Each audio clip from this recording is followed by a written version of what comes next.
Hello all my dear students, I hope you all are fine. So today is our third lesson on the topic complex numbers, जिसमें आज हम लोग cover करेंगे geometrical representation of any complex number, उसकी vector form and how can we write any complex number in the polar form.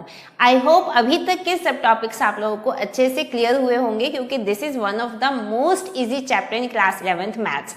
तो चलिए शुरू करते हैं हमारा आज का ये लेक्चर। तो जान लेते हैं कि आज के हमारे इस लेक्चर में हम लोग किन टॉपिक्स को कवर करने वाले हैं। First we will talk about the geometrical representation of any complex number in an Argand plane. जैसे हम लोगों ने कार्टेशियन प्लेन में किसी भी पॉइंट को उसके कोऑर्डिनेट से रिप्रेजेंट किया था, बिल्कुल सिमिलर पैटर्न पे हम लोग किसी भी कॉम्प्लेक्स नंबर को एक आर्गन प्लेन में रिप्रेजेंट कर सकते हैं। उसके बाद किसी भी कॉम्प्लेक्स नंबर को हम लोग वेक्टर फॉर्म में कैसे रिप्रेजेंट करेंगे, then we will talk about the trigonometric form या जिसको हम लोग पोलर फॉर्म बोल सकते हैं। उसके बाद we will see the Euler's form and De Moivre's theorem, जो कि हमारे competitive examination point of view से बहुत इंपॉर्टेंट है। चलिए शुरुआत करते हैं ज्योमेट्रिकल रिप्रेजेंटेशन से। मान लिया हमारे पास एक कॉम्प्लेक्स नंबर है z equal to x plus i y, right.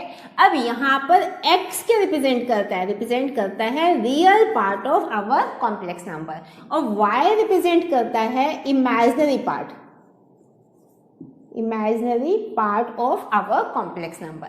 अब अगर हमारे पास कोई एक पॉइंट P होता जिसके कोऑर्डिनेट्स रियल नंबर्स होते, ठीक है, तो उसको हम लोगों ने आसानी से रिप्रेजेंट किया था हमारे कार्टेशियन प्लेन पे। लेकिन अब हमारे पास एक कॉम्प्लेक्स नंबर है जिसमें एक पार्ट रियल है और एक पार्ट इमेजिनरी है, तो इसको रिप्रेजेंट करने के लिए we will take an Argand plane, जिसको हम लोग आर्गन प्लेन या फिर उसको गॉसियन प्लेन या कॉम्प्लेक्स प्लेन भी बोल सकते हैं, जिसमें हम लोग दो म्यूचुअली परपेंडिकुलर एक्सिस यहाँ पर लेते हैं। तो एक्स एक्सिस जो कार्टेशियन प्लेन का था उसको हम लोग बोलेंगे यहाँ पर रियल एक्सिस, और जो हमारा वाई एक्सिस कार्टेशियन प्लेन का था उसको हम बोलते हैं यहाँ पर इमेजिनरी एक्सिस, ठीक है। तो this is our Argand plane जिसमें हम लोग हमारे इस कॉम्प्लेक्स नंबर को रिप्रेजेंट करने वाले हैं।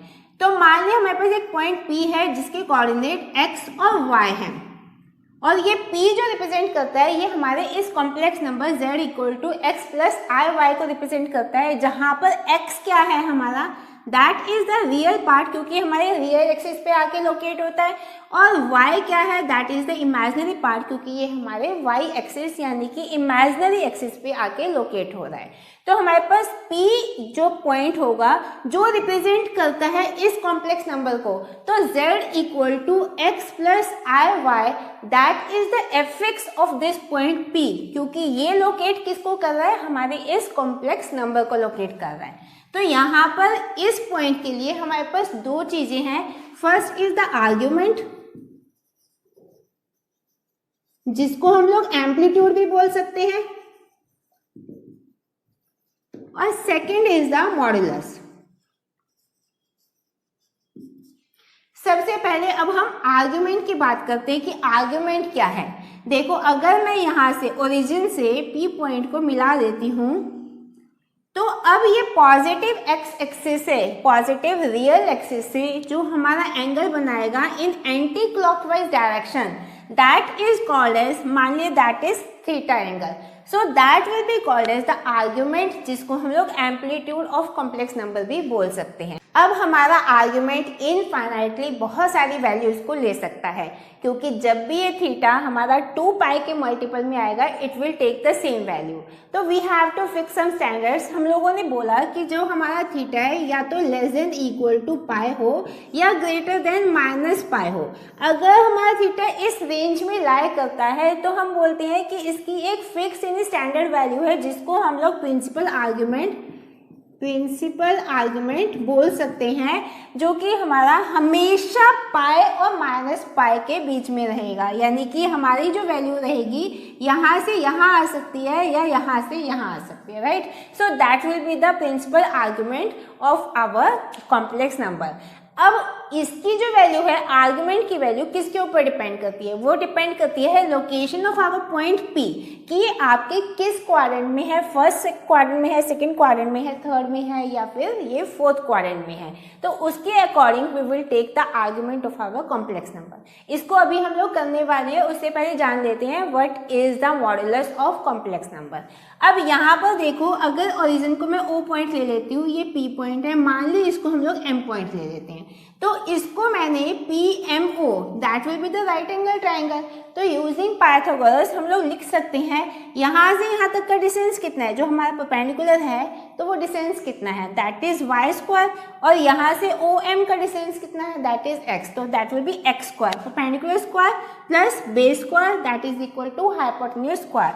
तो हम लिख सकते हैं OP square equal to OM square plus PM square, या फिर OP स्क्वायर. अब OP स्क्वायर क्या है? एक्चुअली मॉडुलस होता क्या है? मॉडुलस होता है किसी भी पॉइंट का ओरिजिन से डिस्टेंस. तो हमें ये जो डिस्टेंस है, that will be the modulus of our complex number, जिसको हम लोग रिप्रेजेंट करते हैं Z मोड से, राइट.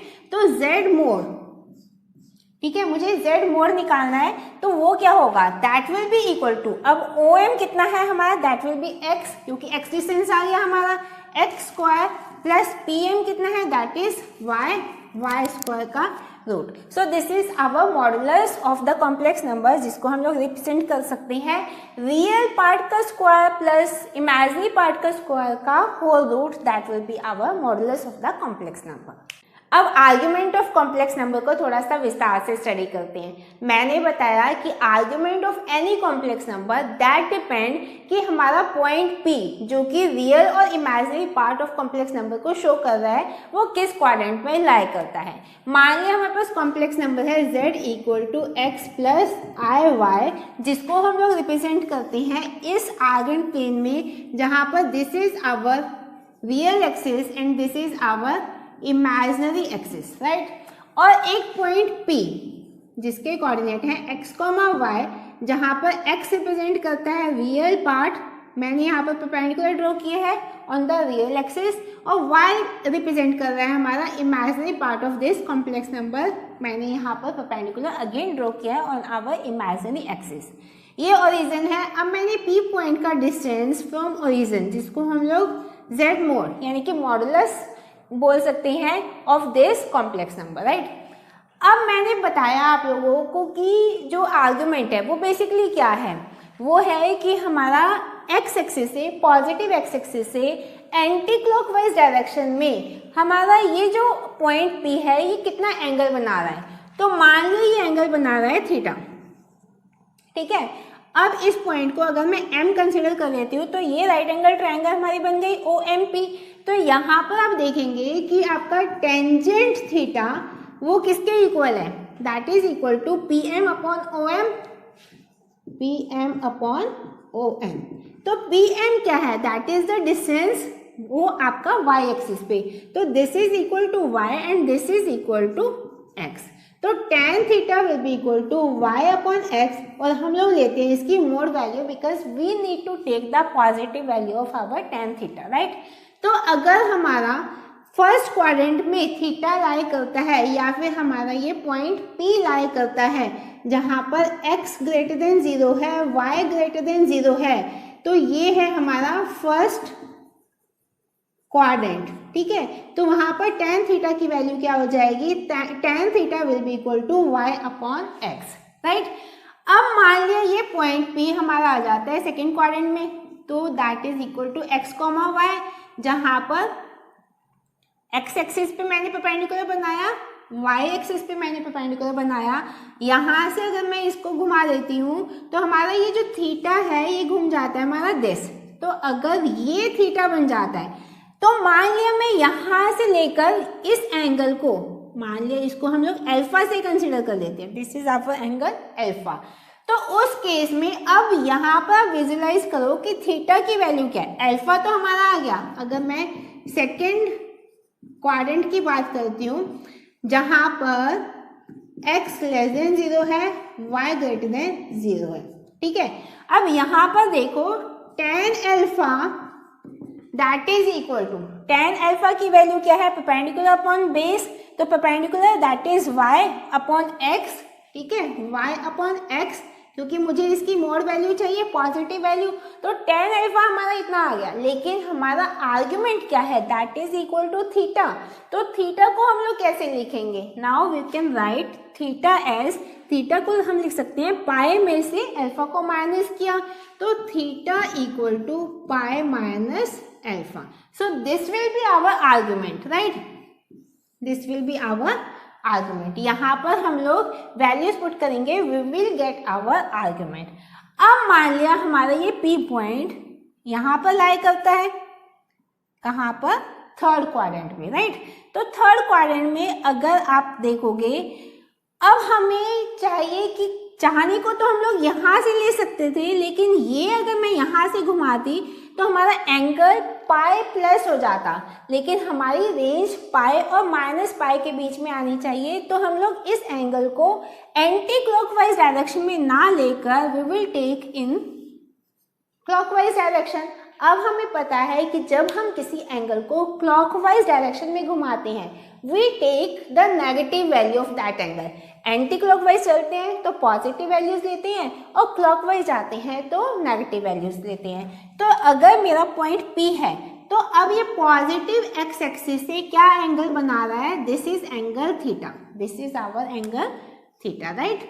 अब इस एंगल थीटा की वैल्यू क्या है, अब मान लीजिए ये एंगल जो है दैट इज एंगल अल्फा, अब इस केस में ये एंगल अल्फा है, तो एंगल अल्फा अगेन आपका क्या रहेगा, परपेंडिकुलर अपॉन बेस, तो ये आपका y एक्सिस, ये आपका x एक्सिस, तो थर्ड क्वाड्रेंट में हम लोग लिख सकते हैं, थर्ड क्वाड्रेंट व्हेन x की वैल्यू हमारे पास क्या रहेगी, x will be less than 0 and y will be less than 0, दोनों हमारी 0 से कम रहेगी, y इज लेस देन 0, तो हमारा tan alpha that will be equal to perpendicular upon base, यानी y अपॉन x, अगेन हम इसका मोड वैल्यू लेंगे, क्योंकि हमें चाहिए कि tan अल्फा की वैल्यू फर्स्ट क्वाड्रेंट में क्या रहेगी, वो पॉजिटिव रहेगी, we will take the positive values of alpha, और उसके कॉरस्पॉन्डिंग अब हमारा आर्ग्यूमेंट क्या रहेगा, theta, theta will be equal to, अब यहाँ से अगर हम क्लॉकवाइज कंसिडर करेंगे that will take the negative values,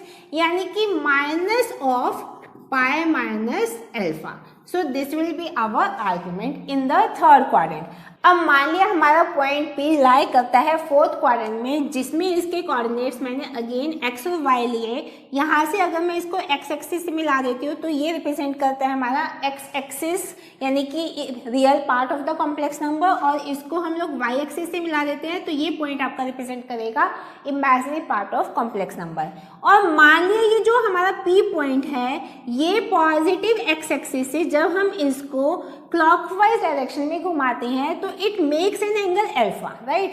तो अब हम यहाँ पर बात कर रहे हैं हमारे फोर्थ क्वाड्रेंट की, फोर्थ क्वाड्रेंट जहाँ पर x की वैल्यू क्या है, that is greater than 0 and y is less than 0, तो tan अल्फा की वैल्यू क्या रहेगी, तो tan alpha that will be equal to mod of y upon x, right, positive value लेंगे, लेकिन अब देखो हमें तो क्या चाहिए, हमें चाहिए थीटा की वैल्यू, तो थीटा हमारा क्या रहेगा, अगर हमारा एंटी क्लॉकवाइज फर्स्ट क्वाड्रेंट में थीटा पॉजिटिव है, तो अगर मैं उसको घुमाती हूँ क्लॉकवाइज डायरेक्शन में तो वो क्या लेगा, हमारी नेगेटिव वैल्यू ले लेगा, तो theta will be equal to minus of alpha, तो ये हमारा आ जाएगा argument in our fourth quadrant. तो इस तरीके से हम लोग चारों क्वाड्रेंट्स में अगर हमारा कॉम्प्लेक्स नंबर P पॉइंट यहाँ पर कहीं पर भी लोकेट कर रहा है तो we can easily calculate the argument of the complex number. अच्छा, एक और ध्यान रखने वाली बात है कि argument of zero that is not defined, क्योंकि जो हमारा आर्गुमेंट होता है of any complex number that must satisfy the two equations, first is cos theta equal, अब cos थीटा फर्स्ट क्वाड्रेंट में अगर हम बात करते हैं that is equal to base upon hypotenuse, यानी x upon root of x square plus y square, and तो इस इक्वेशन को भी सेटिस्फाई करना चाहिए हमारा आर्गुमेंट, एंड दूसरी equation sine theta equal to y upon root of x square plus y square, इसको भी सेटिस्फाई करना चाहिए। Only then the argument of our complex number takes the real value, okay, otherwise that is not possible. एक और term है that is the conjugate of complex number. अभी हम लोगों ने रिप्रेजेंट किया एक आर्गेंट प्लेन में एक complex number z equal to x plus i y, जहाँ पर ये जो p पॉइंट है इसके कोऑर्डिनेट्स हैं x और y, जो कि x कोऑर्डिनेट रिप्रेजेंट करता है हमारा real part of the complex number on real axis, और जो y कोऑर्डिनेट है वो रिप्रेजेंट करता है imaginary part of our complex number on this imaginary axis, right. और यहाँ पर p पॉइंट क्या है? p point that represent this complex number जिसको हम लोग fx बोलते हैं। अब हम लोगों ने ऑलरेडी पढ़ा है कि इसका जो कॉन्जुगेट होगा, इस कॉम्प्लेक्स नंबर का conjugate that is represented by z बार, जिसको हम लोग लिख सकते हैं x माइनस आई वाई।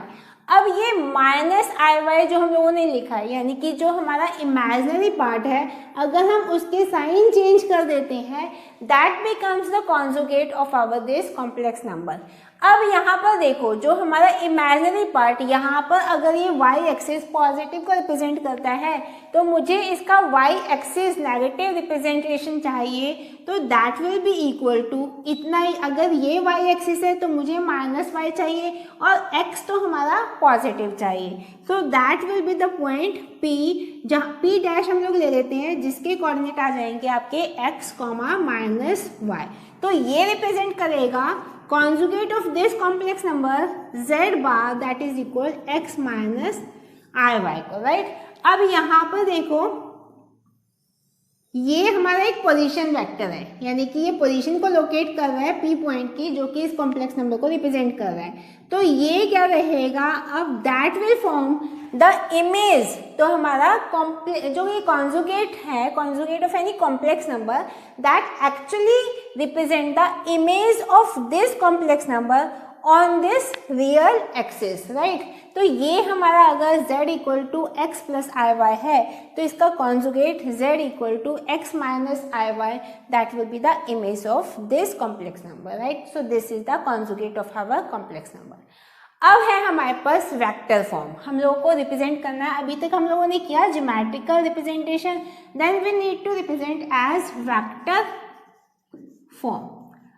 अभी हम लोगों ने देखा कि कॉम्प्लेक्स नंबर को हम लोगों ने x और y कोऑर्डिनेट यानी रियल और इमेजिनरी पार्ट से यहाँ पर रिप्रेजेंट किया है, जो कि इसकी पोजीशन को बताता है।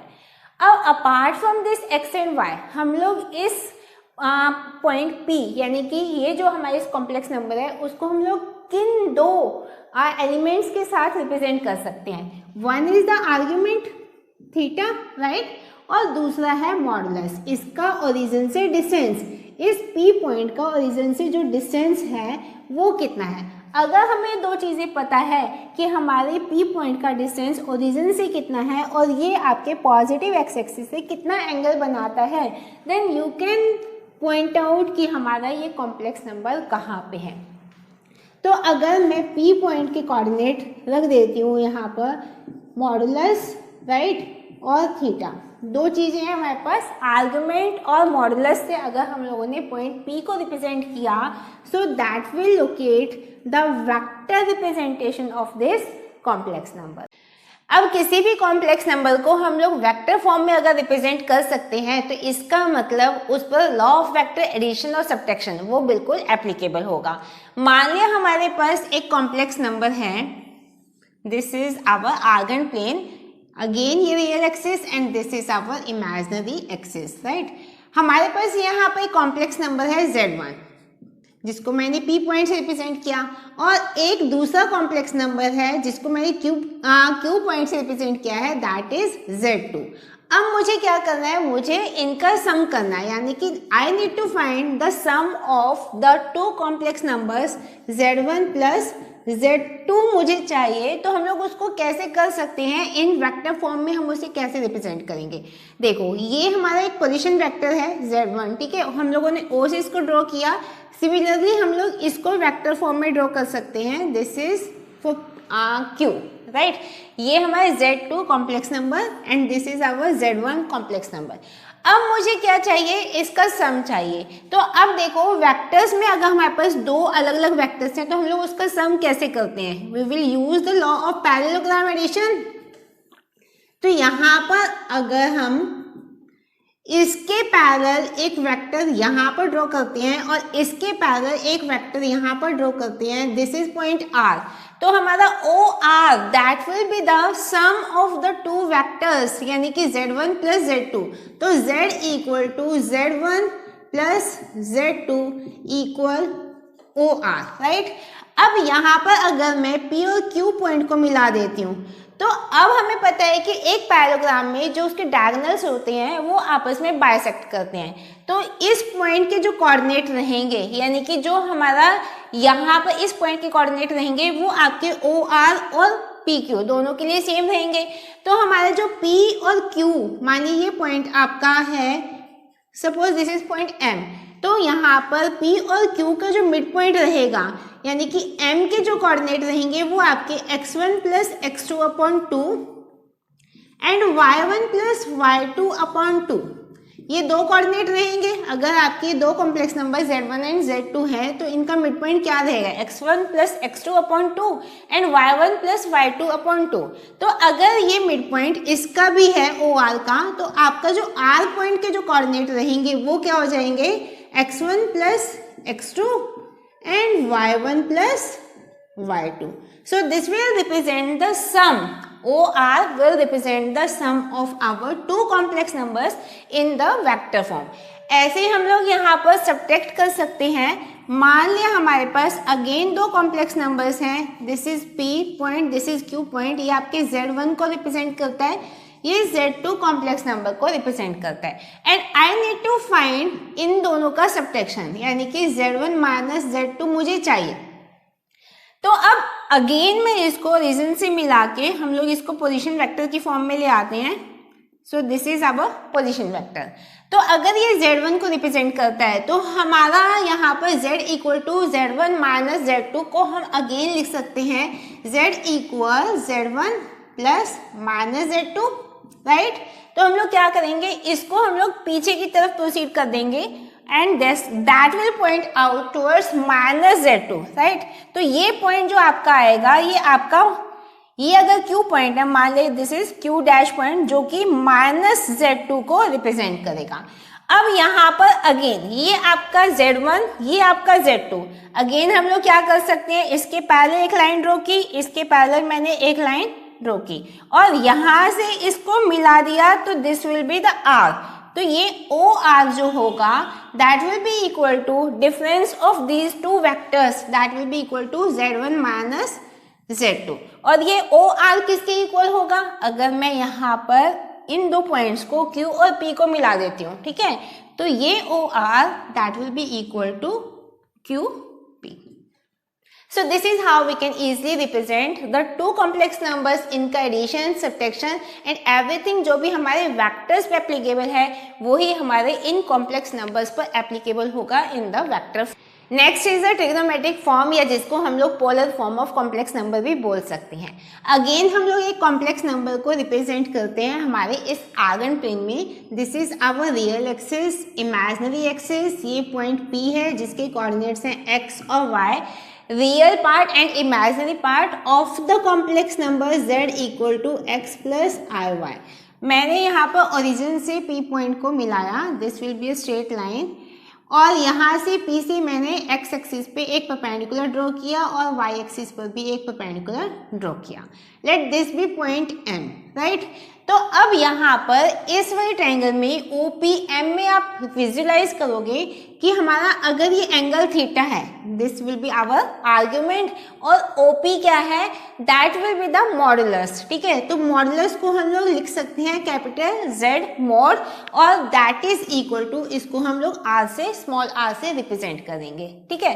अब यहाँ पर हमारा अगर मैं बात करती हूँ this y upon R, y upon r यानी कि perpendicular upon hypotenuse that will be equal to sine theta, या फिर y क्या हो जाएगा हमारे इस केस में, that will be equal to r sine theta. Okay, अब सिमिलरली हम कह सकते हैं कि x अपॉन आर यानी कि base upon hypotenuse that is cos theta, that will B cos theta, या फिर x हमारा क्या आ जाएगा r cos थीटा। इतना आ गया हम लोग का।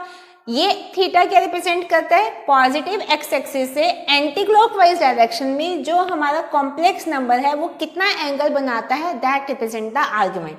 तो थीटा क्या है, आर्ग्यूमेंट। ठीक है, अब किसी भी कॉम्प्लेक्स नंबर को अगर हम z equal x plus i Y के फॉर्म में लिख सकते हैं तो x और y की वैल्यूज हम लोग यहाँ से रिप्लेस कर देते हैं, तो हमारा complex number that can be written as x की जगह हम लोग r cos थीटा और y की जगह हम लोग पुट कर देते हैं r साइन थीटा और इनटू i।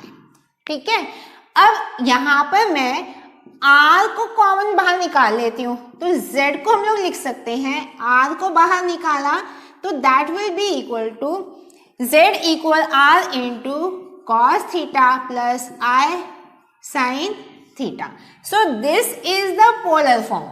ये क्या है रिप्रेजेंट कर रहा है, ये पोलर फॉर्म को रिप्रेजेंट करता है of our complex number z, जहां पर r क्या है, दैट इज द मॉड्यूलस। ठीक है, that is the modulus of our complex number, और यहाँ पर थीटा रिप्रेजेंट करता है हमारे आर्ग्यूमेंट को। ओके, अब ये थीटा की वैल्यू मैंने बताया डिपेंड करती है कि हमारा कॉम्प्लेक्स नंबर किस क्वाड्रेंट में लाई करता है, फर्स्ट क्वाड्रेंट, सेकेंड, थर्ड में या फोर्थ में, तो उसके अकॉर्डिंग हम लोग थीटा की वैल्यू को यहाँ पर पुट करेंगे। अभी हम लोगों ने देखा था कि अगर हमारा फर्स्ट क्वाड्रेंट है यानी कि जिसमें x भी आपका ग्रेटर देन 0 है, y भी ग्रेटर देन 0 है, तो थीटा इक्वल टू अल्फा।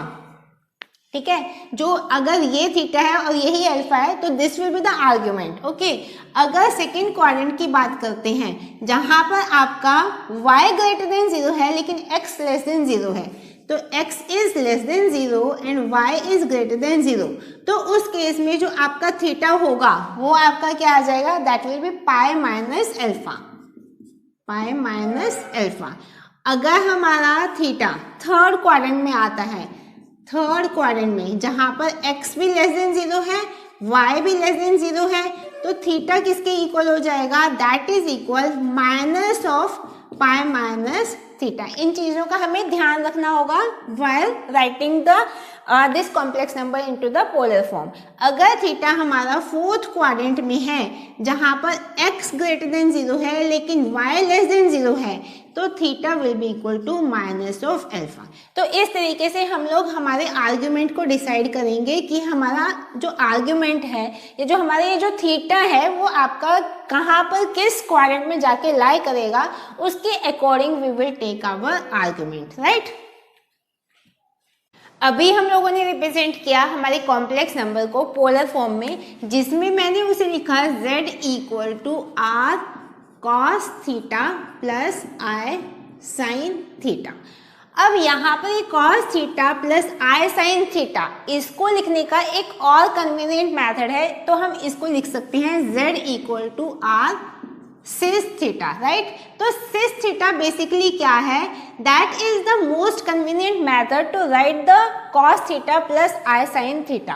अब अगर मैं सिस थीटा को रिप्लेस कर देती हूँ cis theta equal e raised power i theta से, ठीक है, क्योंकि कुछ बुक्स में सिस थीटा को रिप्लेस किया गया है e raised power i theta, तो हमारी कॉम्प्लेक्स नंबर बन जाती है z equal to r e raised power I theta.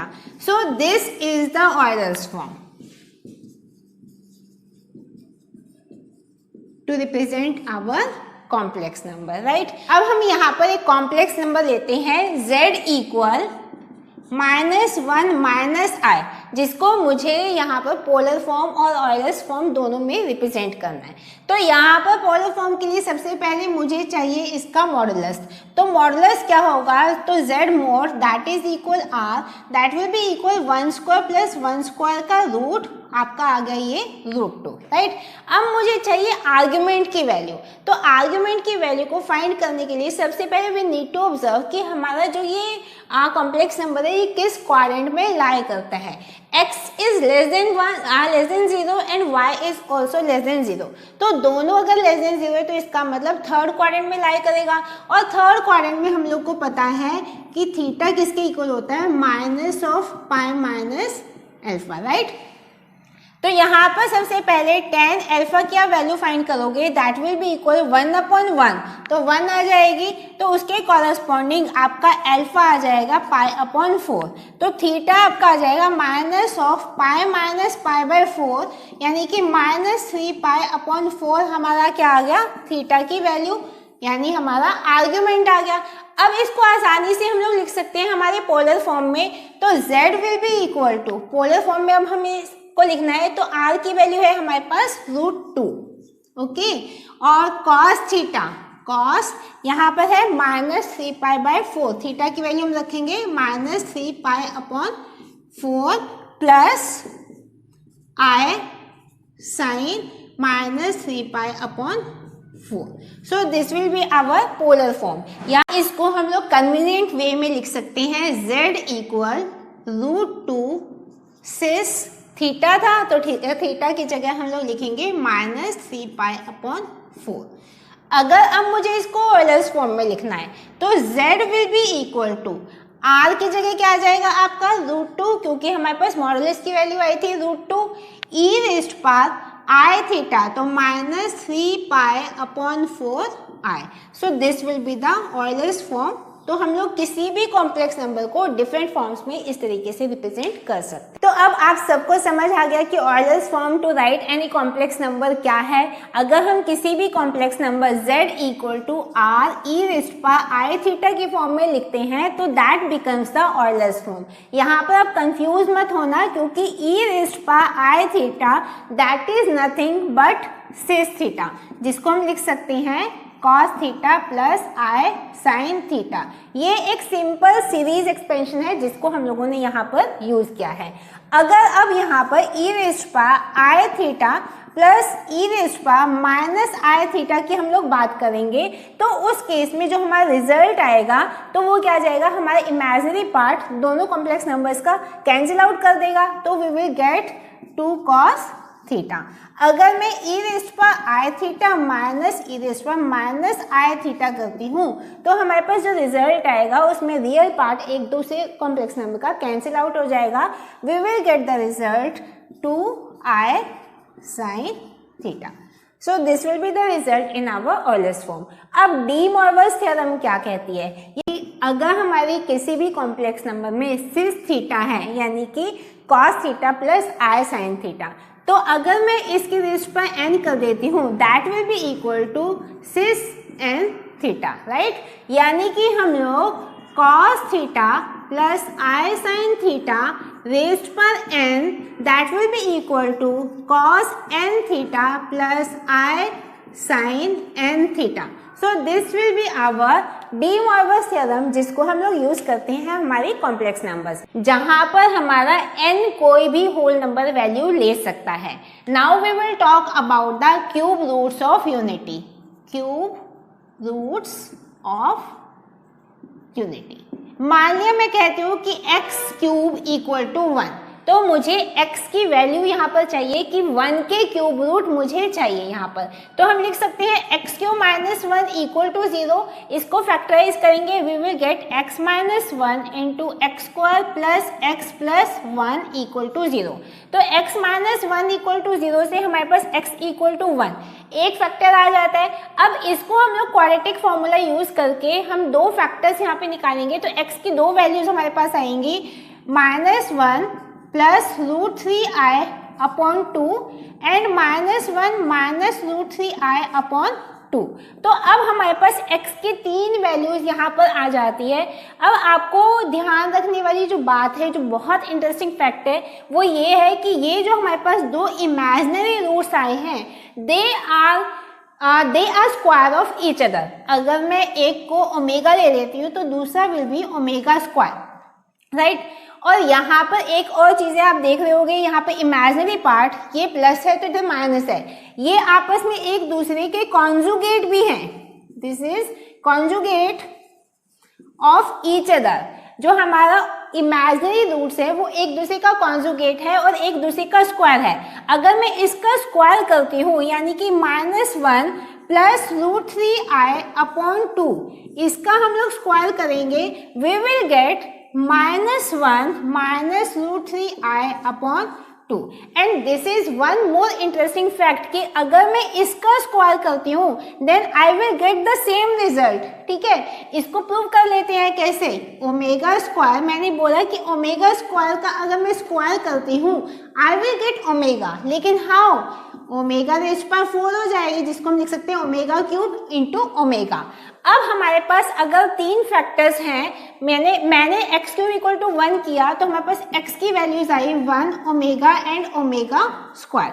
ये हम लोगों ने 3 वैल्यूज को यहाँ पर एज्यूम किया, तो इसका मतलब मैं इनको मल्टीप्लाई करूंगी, आई will gate unity, right, that will B 1। ठीक है, तो इसका मतलब ओमेगा क्यूब की वैल्यू क्या है, दैट इज 1। तो इसकी वैल्यू अगर 1 हो जाएगी तो इसका मतलब ये इक्वल टू ओमेगा हो जाएगा, दैट इज ओमेगा स्क्वायर का स्क्वायर। तो यानी ये दोनों आपस में क्या है, एक दूसरे के स्क्वायर हैं। तो हमारे पास अब क्यूब रूट ऑफ यूनिटी 3 हमारे पास रूट्स आ जाते हैं, 1 -1 प्लस √3i/2 -1 माइनस √3i/2। ये दोनों हमारे इमेजिनरी रूट्स हैं जो कि एक दूसरे के स्क्वायर हैं, also they are conjugate to each other. अब हमारे पास है एक क्वेश्चन जिसमें हमें गिवन है omega raised power 299 plus omega raised power 100 plus 15। अब हमें इसकी वैल्यू निकालनी है।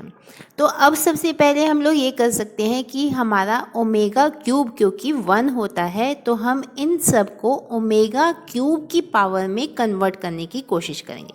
तो ओमेगा रेज़्ड पावर 299 को लिख सकते हैं omega cube raised power 99 into omega square. Omega raised power 100 को लिख सकते हैं omega cube raised power 33 into omega plus omega raised power 3 raised power 5। अब यहाँ पर ओमेगा क्यूब की वैल्यू क्या हो जाएगी, 1 हो जाएगी। तो हम लोग इसको पूरी इक्वेशन को लिख सकते हैं omega square plus omega plus 1 equal, अब हमारे पास इनकी वैल्यू जो होगी that will be equal to 0। अब ये जान लेते हैं कि ये वैल्यू हमारी 0 कैसे आई। हम लोगों को पता था कि ओमेगा स्क्वायर को हम लोगों ने लिखा था -1 माइनस √3i/2। ये ओमेगा को मैंने लिखा था -1 प्लस √3i/2 और यहाँ पर +1। जब हम इसको सॉल्व करेंगे वी विल गेट कि आपका ये एलसीएम लोगे तो यहाँ पर आपका ये 2 आ जाएगा और यहाँ से 2 कैंसिल आउट आ जाएगा, इससे कैंसिल आउट होके आंसर विल बी 0। एक और क्वेश्चन हम लोग यहाँ पर लेते हैं। हमें क्या करना है, 6 + 8i, ये हमें एक कॉम्प्लेक्स नंबर दिया है जिसका मुझे स्क्वायर रूट फाइंड करना है। अब किसी भी कॉम्प्लेक्स नंबर का जो स्क्वायर रूट होगा that will B also a complex number, जिसको हम लोग लिख सकते हैं x + iy के फॉर्म में। अब हम क्या करते हैं, इसका स्क्वायरिंग बोथ साइड कर लेते हैं, then we will get 6 + 8i equal, यहाँ पर x स्क्वायर आ जाएगा प्लस iy स्क्वायर आपका आ जाएगा माइनस y स्क्वायर और यहाँ पर प्लस 2ixy, राइट। अब हम लोग कंपेयर करते हैं इक्वालिटी से, जो real part that will be equal to real और जो हमारे पास इमेजिनरी पार्ट होगा that will be equal to imaginary part. तो x² minus y² equal to 6 और दूसरी इक्वेशन में हमारा 2xy that is equal to 8, यानी कि xy की वैल्यू आ जाएगी 4 या x इक्वल टू 4/y। अब यहाँ पर x की वैल्यू इधर पुट कर देते हैं तो 4/y² minus y² equal to 6। ठीक है, अब इसको हम लोग सॉल्व करते हैं तो 16 माइनस वाई रेस्ट पर 4 इक्वल टू 6y स्क्वायर, जिसको आगे हम लोग सॉल्व करेंगे तो इसको लिख सकते हैं वाई रेस्ट पर 4 plus 6y square minus 16 equal to 0। अब इसको हम लोग फैक्टराइज करेंगे, we will get two factors. हमारे पास आ जाएगा y square plus 8 into y square minus 2 equal 0, जिसके कॉरेस्पॉन्डिंग हमारे पास y की जो वैल्यूज आएंगी तो वाई स्क्वायर इक्वल टू -8 हो सकता है या फिर वाई स्क्वायर इक्वल टू 2 हो सकता है। अब वाई स्क्वायर अगर -8 है तो अगर मैं इसका रूट करूंगी y की वैल्यू निकालने के लिए तो वो हमारा अगेन एक इमेजिनरी नंबर ले लेगा, तो हम लोग इसको इग्नोर मारेंगे एंड वी विल गेट हमारे पास y की दो वैल्यूज आ जाएंगी प्लस माइनस √2। अब अगर y की वैल्यू हम लोग प्लस √2 लेते हैं तो यहाँ इस इक्वेशन में जब हम पुट करेंगे तो x की वैल्यू आ जाएगी प्लस 2√2। अगर y की वैल्यू हम लोग माइनस √2 पुट करेंगे तो इसी इक्वेशन में तो x की वैल्यू आ जाएगी माइनस 2√2।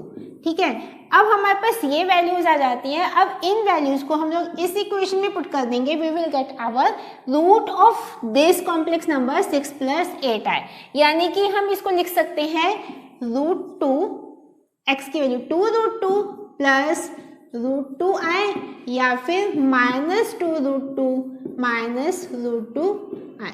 तो ये दो हमारे पास जो कॉम्प्लेक्स नंबर्स आई हैं वो क्या है, square root of this complex number. This was all about our today's lesson, जिसमें हम लोगों ने किसी भी कॉम्प्लेक्स नंबर को अलग अलग तरीके से रिप्रेजेंट करना सीखा। आई होप आप सबको अभी तक का कॉन्सेप्ट बहुत अच्छे से क्लियर हुआ होगा। I will see you in my next video with some more important concepts in complex number, और कुछ और इम्पॉर्टेंट और प्रीवियस ईयर क्वेश्चंस लेंगे जो कि हमारे किसी भी एग्जाम और कॉम्पिटिटिव एग्जाम के लिए बहुत इंपॉर्टेंट हो सकते हैं। So see you in my next video, till then bye.